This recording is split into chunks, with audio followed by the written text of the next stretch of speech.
Hey guys, this is Matt Core from Ctrl+Paint.com, and today we're going to talk about interactive reference documents. And I know we've talked about reference documents in the past, but I think it's really worth bringing up again. Because if you were to say scuba diver to me, this is what I might think of.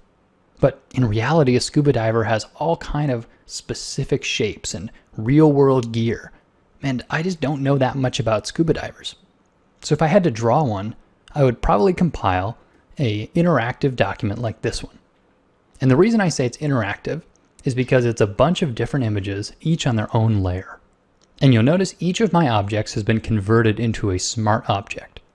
So that means I grab these images off of Google Image Search or Flickr, or any number of sources. But then once I put them in my Photoshop document, I declared them as smart objects, which means I can shrink them, confirm that transformation, and then later bring them back to a large size, and it's not lossy. They don't get pixelated. So once you've created a document like this, I find it's most useful if you're good at keyboard shortcuts, because then you almost have a big desk with a bunch of photos that you can shuffle around. So say right now I wanted to look at the mask. Well, that's on its own layer. So if I hold down the Control key while using the Move tool, it'll automatically select the layer. So you can see I can jump around the layer stack by simply clicking the Control key while using the Move tool. So if I wanted to have this mask on the top of the stack, so it would be in front of things and not behind them, I'd use the Move to Front command. So this is simply the Control and bracket keys. You can move your layers up and down the stack. And because I've got a smart object, I could even make it really big temporarily. And I'd just be looking at the mask, and the other stuff would be lesser important. Now, some people will just keep a big folder full of images on their hard drive, and that's fine.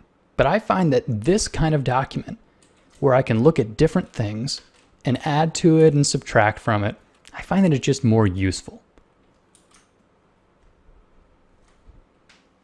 And when I'm gathering these images, I really like to get things from manufacturers' websites. Because if you see here, these are very well lit. They're very easy to see the details. And in fact, these aren't even in context. This is just like I've gone window shopping, only instead of buying things, I've put them into my reference document. And this just means that it's very clear reference. When I go to add this to my own illustration, I can see all the details. Nothing's covered in deep shadow. Although sometimes it's nice to get sort of in-context shots like this one, where you can see all the pieces put together. But of course, what you give up is a little bit of clarity.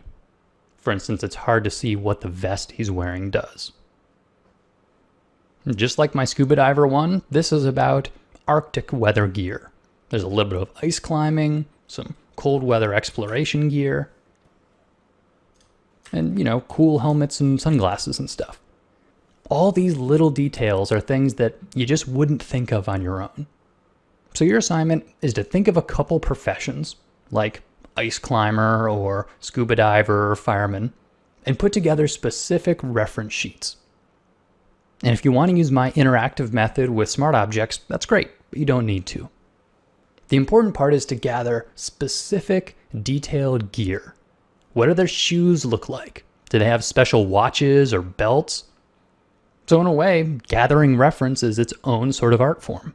These are the kind of details that are going to really bring interest into your illustrations. So good luck finding your reference material. And if you liked the video, make sure to click the like button at the bottom of the post. I'm counting on you guys to spread the word. Thanks for coming to Ctrl+Paint, guys.